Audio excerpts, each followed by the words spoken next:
I can open it up to questions if there are any.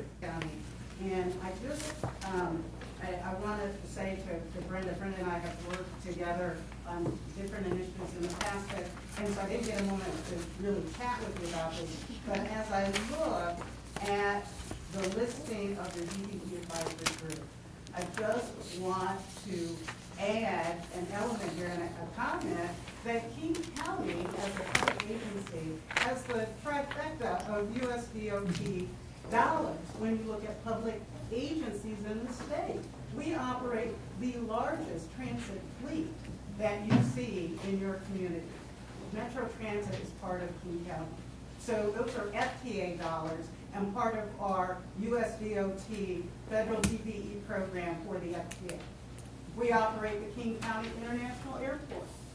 Those are part of the USDOT federal DBE dollars for the FAA.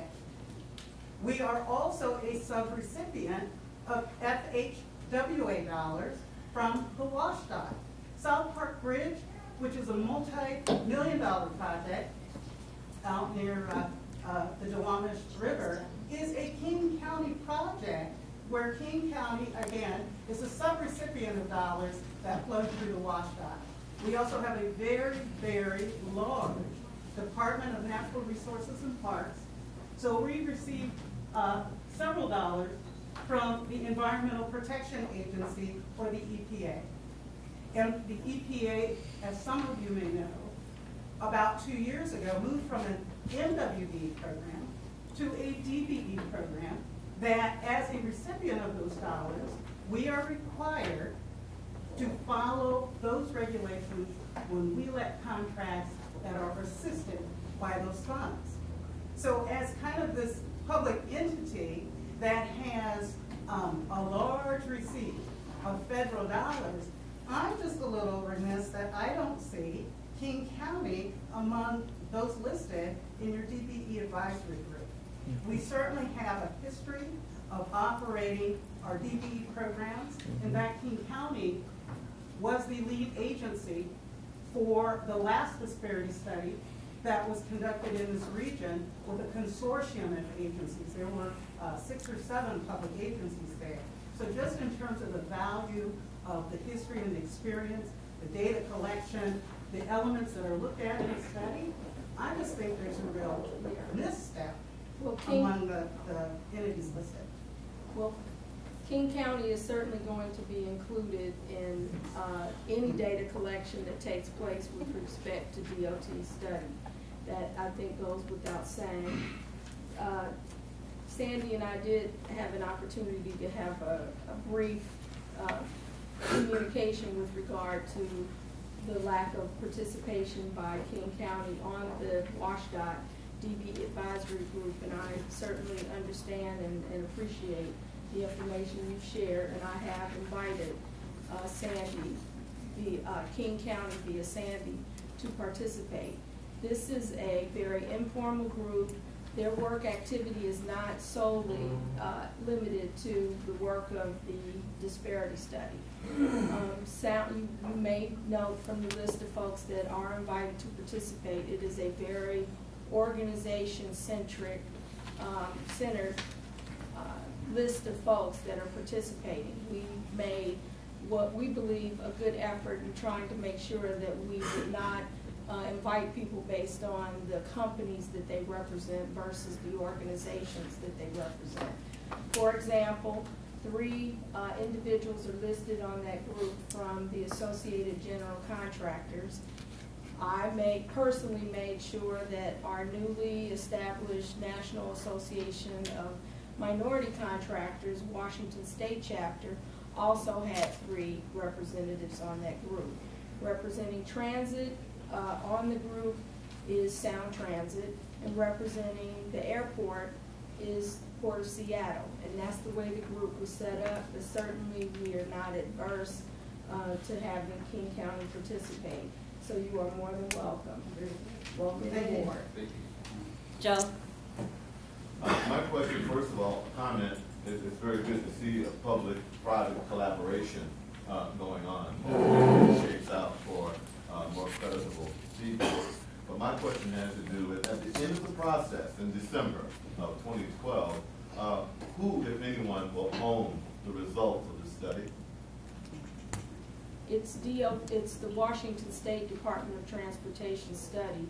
We're paying for the study to be conducted, so we will own, I guess you could say we would own the results of the study. Thank you.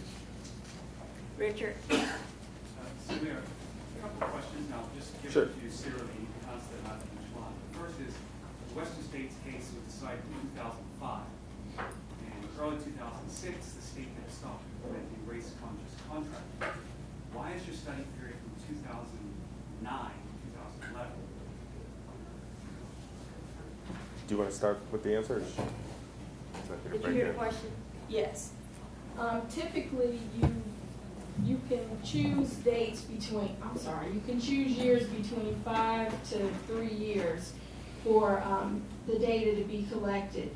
It made sense that we started at the date that we did because during the interim time, we didn't do goals, or the goals were mandatory. So that could negatively impact what the outcome of the study would be if we didn't look at the dates based on when we were setting, when the program was solid in terms of when goals were being set using race conscious and race neutral participation. We have a state program that we're also using data from that clearly helps us show that when you lack opportunity for race conscious or gender conscious goals, what the program looks like when you're not setting race conscious goals. So we're going to be using state and federal program participation numbers. The decision was made to make it 3 years, is the bottom line. I would. Just two other quick questions, and if I could just repeat. I think you might want to add something. I'd love to add to that first response, which is from a methodological standpoint, it's important to us to have data that are as recent as possible, only because this will affect the future implementation of WSDOT's program. So we wanted to get fiscal years 9, 10, 11. And where possible, we will also look at data from that short time period where WSDOT did not apply goals to any of its federally funded contracts as sort of a comparison group in addition to some of the federal versus state funded contracts as well.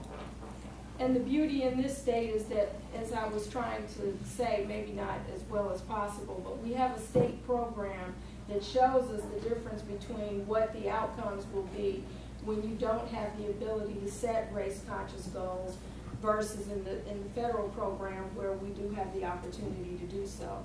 So in that same 3-year time period, we're going to have pretty concrete information to show what it looks like when you are able to set race-conscious goals versus what it looks like during the same time period and you're not able to, looking at the state numbers.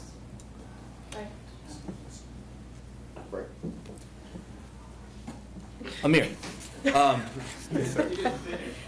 no. Oh, I'm sorry, he had other questions. So 2 more questions. Okay, sorry. Okay, so the Western States case requires you to collect anecdotal data of disparate treatment. You're going to have these community meetings, and you're going to have people explaining to you what they've gone through over some period of time. Giving you information about perhaps illegal behavior. How are you going to manage that information in a public forum? Sure. The way we typically do it in a public forum setting, and well, I'll get into something else in a minute, but the public forum, the way the format will be, they will be able to submit their comments, and we will not, we're not going to make responses other than to have them clarify anything they want to clarify, but it'll really be up to the public to submit as much information as they'd like. The information that will make it into the final report, we will, as much as possible, try to preserve their confidentiality in terms of. So let me pause you there for a second. If this is a public hearing, and I come before you, and I say to you, here's an example of what I went through as a contractor. Right. The minute I share it with you, if it's evidence of illegal behavior, it's now public. If the contractor or client against whom I'm alleging these acts is in the room, I just disclosed my claim publicly. Right. So this is why we're also going to not only rely on public forums for qualitative information, but also conduct one-on-one interviews with various firms throughout the state, so that in cases where there is sensitive information that they don't want to talk about publicly, we're going to give firms of different types a chance to sit down with us for an hour and a half, 2 hours, and go through a series of questions, basically a conversation about their experiences, where they'll have the opportunity to disclose whatever information they're comfortable disclosing. And again, when we report that information, it'll be devoid of identifying information. Now, of course, there are public disclosure acts here in the state of Washington that make some of that a little more difficult, but in terms of the final report, we won't be saying firm ABC reported thus and such about this other firm. Rather, you know, an African-American owned highway construction firm reported that they were treated poorly in this specific way about another firm. And last question, and if you don't know the answer, I can completely understand. Sure. I have to disclose first, I'm also an attorney.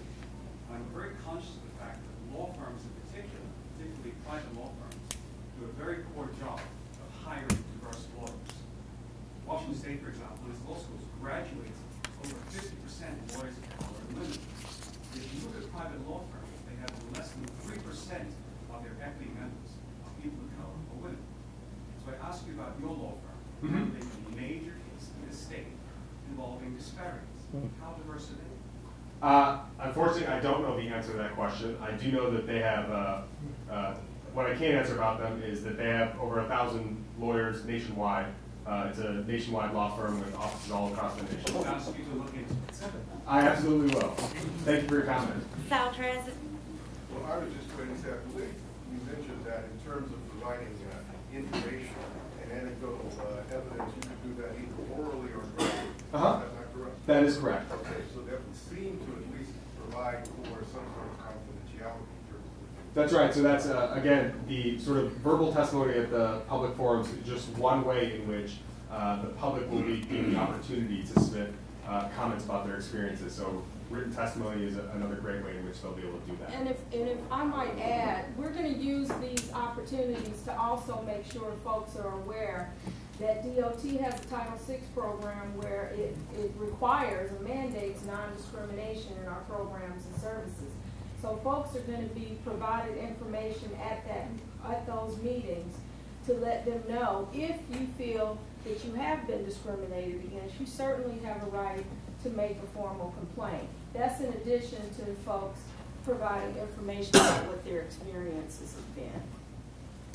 A lot of people don't know about the Title VI program, so it's an opportunity to provide that information.